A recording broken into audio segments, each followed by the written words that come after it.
বাড়িতে লাউ গাছটা বেশ ভালোভাবেই উঠেছে, আর পাতাগুলো দেখে মনে হচ্ছে খেতে ইচ্ছা করছে। লাউ শাক তো এমনি খাওয়া যায়, কিন্তু লাউ পাতায় মোড়া ভেটকি মাছ খেতে ইচ্ছা করছিল বেশ কয়েকদিন ধরে। তাই আজকে বললাম ভেটকি মাছ আনতে। তো ভেটকি মাছ এনেও ছিল, কিন্তু ভেটকি মাছটা এনে দেখি যে অনেক কটা ভেটকি মাছ একসঙ্গে।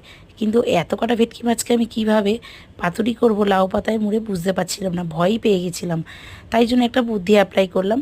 প্রথমে সর্ষেগুলোকে বেটে নিয়েছি, সাদা সর্ষে, কালো পোস্ত, লঙ্কা, আর নিয়েছি কাজু বাদাম আর চালমগজ, সব বেটে নিয়েছি। আর টক দইটাকেও ফেটিয়ে নিয়েছি, সামান্য একটু চিনি দিয়েছি, পরিমাণ মতো নুন দিয়ে ব্যাটারটাকে রেডি করে রেখে মাছটাকে বেশ চুবিয়ে রেখেছিলাম আধ ঘন্টার মতন। তারপর দিয়ে দিয়েছি পরিমাণ মতন তেল, তেলটা একটু বেশিই দিয়েছি। মাছ তো 8 পিসের মতন ছিল, তাই জন্য একটু বেশি দিতে হয়েছে তেলটা। তো যাই হোক, ভালোভাবে তেল দিয়ে মাখিয়ে নুন ফুন সব চেক করে নিয়েছি। তারপরে ভাবলাম যে লাউ পাতায় করবো, ভেবেছি যখন লাউ পাতাতেই করব।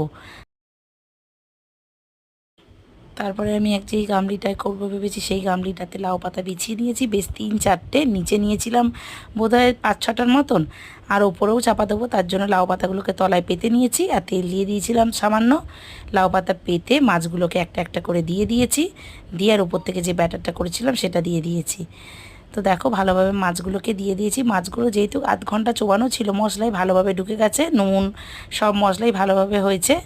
আর একটু সামান্য চিনি দিয়েছিলাম।